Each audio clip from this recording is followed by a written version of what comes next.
Novel name War Sovereign Soaring the Heavens. उपन्यास का नाम युद्ध संप्रभु आकाशों में उड़ रहा है। चैप्टर 1 अध्याय 1 हथियार विशेषज्ञ लिंग तियान। एक प्राचीन शैली के कमरे में लिंग तियान चौंक कर जाग गया। अच्छा नहीं है, मैं जाल में फंस गया हूँ। उसे अपनी आंखें खोलने का भी समय नहीं मिला। उसने अचानक अपने हाथों को जमीन पर पटका, जिससे उत्पन्न प्रतिबल का उपयोग कर वो उछलकर भाग जाना चाहता था। विशेष बलों के एक उत्कृष्ट सदस्य के लिए यह एक सहज प्रतिक्रिया थी। जैसे ही उसके हाथ जमीन पर पड़े, उसके हाथ में बिजली की तरह एक पीड़ा हुई, साथ ही शक्तिहीनता का भी एक विस्फोट हुआ। लिंग तियान ने अपनी आंखें खोली तो उसका मन कांप उठा। तियान, तुम अंततः जाग गए। एक महिला की कोमल और सुखद आश्चर्यचकित आवाज उसके कानों में पड़ी। लिंग तियान ने आवाज के स्रोत की ओर देखा और पाया कि प्यार से भरा एक नाजुक चेहरा ध्यान से उसे देख रहा था। उन्होंने एक शास्त्रीय सुंदरी को देखा जो अत्यंत सुंदर और अत्यंत आकर्षक थी। लिंग तियान के मन में यादों की एक परिचित धारा बह निकली। लिंग तियान हुआ का नागरिक, पूर्व में हुआ राष्ट्र के elite wolf fang special forces army division में सेवारत रहते हुए उन्होंने अपनी सेवा के दौरान असंख्य सराहनीय कार्य किए। उन्होंने अंतर्राष्ट्रीय विशेष बल प्रतियोगिता में भाग लिया, जिसमें उन्हें शीर्ष व्यक्तिगत लड़ाके का सम्मान मिला और उन्हें हथियार विशेषज्ञों का राजा कहा गया। बाद में एसएसएस रैंक के एक बहुराष्ट्रीय मिशन में उनकी एक छोटी सी गलती के कारण एक साथी को बलिदान देना पड़ा। अपराध बोध से ग्रस्त होकर उन्होंने सेवानिवृत्त होने का निर्णय लिया और वुल्फफैंग डिवीजन छोड़ दिया। रिटायर होने के बाद कुछ समय तक उनकी कोई खबर नहीं आई। उन्होंने विदेश जाने का फैसला किया और एक अंतर्राष्ट्रीय स्तर पर प्रसिद्ध भाड़े के संगठन का तुरुप का पत्ता बन गए। जिस भी मिशन में उन्होंने भाग लिया उसकी सफलता दर 100% रही। यद्यपि वो कई वर्ष पहले वुल्फफैंग डिवीजन से सेवानिवृत्त हो चुके थे, फिर भी उनका दिल अभी भी अपनी मातृभूमि के साथ था। जब तक कोई मिशन हुआ राष्ट्र के लिए हानिकारक होगा, वह न केवल मिशन को अस्वीकार कर देगा, बल्कि वो मिशन जारी करने वाले व्यक्ति की पहचान भी उजागर कर देगा और उसकी क्रूरतापूर्वक हत्या कर देगा।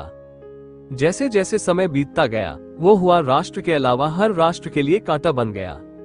अन्य देशों की नजर में वो एक टाइम बम था। वो जहां भी जाता वहां कत्लेआम और खून खराबा होता। विभिन्न देशों ने उसके विरुद्ध षड्यंत्र रचने शुरू कर दिए तथा विश्वस्तरीय हथियारों को किराए पर लेने में कोई कसर नहीं छोड़ी। हालांकि जैसे जैसे दिन बीतते गए, लिंग तियान का जीवन और भी आरामदायक होता गया और हत्यारे हवा में गायब हो गए। आखिरकार कोई भी हत्यारा अब आत्मघाती मिशन को स्वीकार करने को तैयार नहीं था। लिंग तियान को मारने की कोशिश करना आत्महत्या करने के समान था। इस कथन को हत्यारे और भाड़े के सैनिकों दोनों की दुनिया ने सार्वभौमिक रूप से स्वीकार किया। वह लिंग तियान न केवल एक दुर्जेय हथियार विशेषज्ञ था, बल्कि वो फॉर्म और विल बॉक्सिंग का एक मास्टर अभ्यासी भी था, जो अपनी आंतरिक ऊर्जा को विकसित करने में भी कामयाब रहा। वो विश्व भर में शायद ही कभी किसी प्रतिद्वंद्वी से भिड़ पाते थे, यहाँ तक कि जिस दुर्लभ अवसर पर उनका सामना हुआ उसमें भी वो कभी नहीं हारे। कुछ समय पहले लिंग तियान को अपने सबसे भरोसेमंद ब्रोकर से खबर मिली। आर नेशन ने एक तरह का रंगहीन और स्वादहीन जैविक हथियार बनाया था। वे इस हथियार को हुआ राष्ट्र में ले जाकर एक क्रूर साजिश को अंजाम देने की योजना बना रहे थे। स्वाभाविक रूप से लिंग तियान चुपचाप बैठकर ऐसा होने नहीं देगा। उसने कार्रवाई की। अपने दलाल की मदद से जैविक हथियारों के स्थान का पता लगा लिया गया। जैसे ही वो रक्त का मार्ग बनाने और भूमिगत प्रयोगशाला में प्रवेश करने में सफल हुआ और जैसे ही वो जैविक हथियारों के जत्थे को नष्ट करने वाला था, भूमिगत प्रयोगशाला अचानक ढह गई, जिससे वो पूरी तरह से बंद पिंजरे में फंस गया। जब उसने आर देशवासियों को एक एक करके पिंजरे के बाहर हाथों में आग्नेयास्त्रों के साथ आते देखा, लिंग तियान तुरंत समझ गया।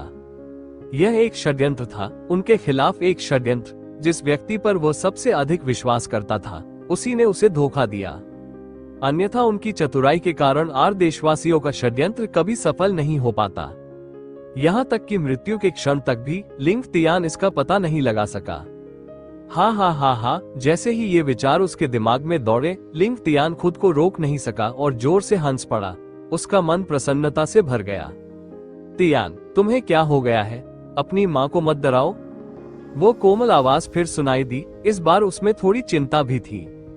लिंग तियान का मन अस्त व्यस्त था। उसे पूरा यकीन था कि वह अपनी आंखों के सामने खड़ी महिला को नहीं पहचान पाया। हालांकि उस महिला की आंखों में ईमानदारी और किसी भी प्रकार का झूठ नहीं दिख रहा था, जैसे वो अपने ही परिजनों को देख रही हो। जैसे ही लिंग तियान इस खूबसूरत महिला के साथ बहस शुरू करने की तैयारी कर रहा था, उसके दिमाग में विदेशी यादों की एक धारा बह निकली। लिंग तियान को ऐसा लगा जैसे उस पर बिजली गिर गई हो। वो पूरी तरह से अचंभित था, जैसे कि उसके एक्यूपंक्चर बिंदुओं पर दबाव डाला जा रहा हो। एकमात्र बात जिससे लिंग तियान खुश था वो ये थी कि इस लड़के का नाम भी लिंग तियान था, Duan Ling Tian. Duan Ling Tian 15 वर्ष, फ्रेश ब्रीज टाउन, ली फैमिली का शिष्य, जिसका उपनाम दूसरा है। उनकी माँ ली रॉ ली परिवार की 9वीं बड़ी थी। उनके पिता, उनकी यादों में शुरू से ही ऐसा कोई व्यक्ति नहीं था। विदेशी यादों के इस खंड के साथ विलय की प्रक्रिया में लिंग तियान को पता चला कि डुआन लिंग तियान गंभीर रूप से घायल हो गया था और बिस्तर पर पड़ा था। आज सुबह ली परिवार के 7वें बुजुर्ग के सबसे छोटे बेटे ली शिन ने डुआन लिंग तियान का अपमान करते हुए उसे एक कमीना बेटा कहा, जो केवल अपनी माँ को जानता था, अपने पिता को नहीं। डुआन लिंग तियान गुस्से से आग बबूला हो गया और लिन शी के साथ लड़ाई शुरू कर दी।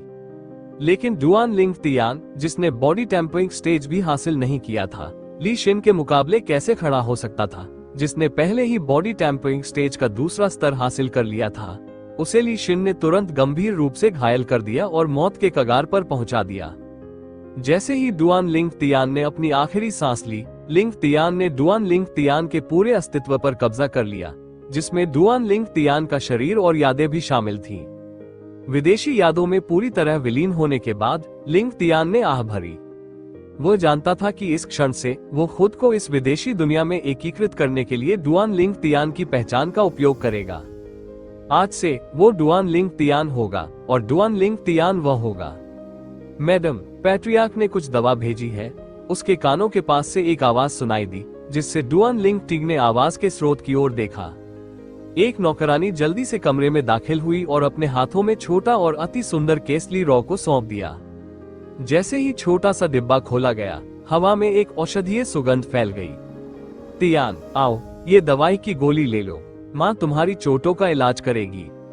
ली रॉ ने केस से एक गहरे रंग की औषधीय गोली निकाली और उसे डुआन लिंग तियान के मुंह के सामने ले गई। एक गहरी सांस लेते हुए डुआन लिंग तियान ने अपना मुंह खोला और गोली निगल ली। गोली उसके मुंह में जाते ही घुल गई और उसके शरीर में प्रवेश करते ही गर्म धारा में बदल गई। इसके बाद डुआन लिंग तियान ने देखा कि ली रॉ ने अपना हाथ उसकी छाती पर रखा था। बर्फ की ठंडी धारा उसके शरीर में प्रवाहित की गई, जिससे गोली की गर्म धारा घुल गई और उसकी चोटें ठीक हो गई। 1 घंटे बाद ली रॉ ने अपना काम खत्म कर लिया। डुआन लिंग तियान ने देखा कि उसके शरीर का आधा दर्द गायब हो गया था और उसमें किसी भी प्रकार का तनाव नहीं था। वो चौंक गया। क्या अभी जो उसने लिया वो किसी प्रकार का जीवन अमृत था? इस बीच डुआन लिंग तियान ने देखा कि ली रॉ का चेहरा पीला पड़ गया था। उसके माथे से ठंडे पसीने की बूंदें टपक रही थी। जाहिर है, उसने उसकी चोटों के इलाज में बहुत ज्यादा मूल ऊर्जा खर्च कर दी थी। माँ, क्या आप ठीक हैं? डुआन लिंग तियान का दिल गर्म महसूस हुआ। उनकी आवाज में बनावटीपन का कोई भाव नहीं था, बल्कि आत्मीयता थी। माँ ठीक है, मुझे बस थोड़ा आराम करने की जरूरत है। ली रॉ ने मुस्कुराते हुए अपना सिर हिलाया। अपने बेटे की खातिर मूल ऊर्जा का ये थोड़ा सा हिस्सा खर्च करना कुछ भी नहीं था। आधे घंटे बाद नौकरानी कमरे में दाखिल हुई और हल्के से बोली, मैडम, कुलपति ने किसी को ये पूछने के लिए भेजा है कि क्या आप युवा मास्टर शिन को अभी रिहा करेगी? कुलपति और 7वें एल्डर अभी भी सजा कक्ष में इंतजार कर रहे हैं। उसे रिहा कर दो। जाकर उस व्यक्ति से कहो जिसे कुलपति ने भेजा है कि मैं खुद इस मामले से निपट लूंगा। ली रॉ के चेहरे पर सौम्य और मिलनसार भाव पूरी तरह से गायब हो गया था। उसकी जगह बर्फीले ठंडे भाव ने ले ली थी, जिससे कमरे में ऐसा महसूस हो रहा था जैसे तापमान थोड़ा कम हो गया हो। डुआन लिंग तियान का दिल हिल गया। उसने कभी नहीं सोचा था कि यह महिला, जो फूल की तरह सुंदर थी, इतनी सुरक्षात्मक होगी। माँ, आपने मुझे पहले जो गोली दी थी वह क्या थी? मुझे ऐसा लग रहा है कि मेरी चोटें लगभग ठीक हो गई है। डुआन लिंग तियान अपने शरीर को हल्के से खींचते हुए बिस्तर से उठ गया। मूर्ख बच्चे, वह ग्रेड 8 गोल्ड इंजरी पिल थी, ली रॉ ने हल्के से मुस्कुराते हुए कहा। ग्रेड 8 गोल्ड चोट की गोली। डुआन लिंग तियान ने अपने मन में विदेशी यादों को खंगाला। ये पता चला कि फ्रेश ब्रीज टाउन के ली परिवार में भी ग्रेड 8 गोल्ड इंजरी पिल्स में से केवल 2 ही थे। अब उनमें से एक का इस्तेमाल उस पर किया गया था जो दूसरे उपनाम वाला एक शिष्य था। ऐसा लग रहा था कि ली परिवार में उसकी माँ का बहुत ऊंचा दर्जा था। तियान, कुलपति हमारा इंतजार कर रहे हैं, चलो चले। ली रॉ ने डुआन लिंग तियान को ली फैमिली एस्टेट के एक विशाल प्रांगण में लाया। विशाल प्रांगण में चारों ओर यातना के उपकरण बिखरे पड़े थे। यह वो स्थान था जहां ली परिवार में सजा दी जाती थी, दंड कक्ष। ठीक दोपहर का समय था और सूरज आसमान में ऊंचे स्थान पर तप रहा था। दंड भवन के आसपास का क्षेत्र लोगों से भरा हुआ था। ली परिवार के शिष्य शो देखने आए थे।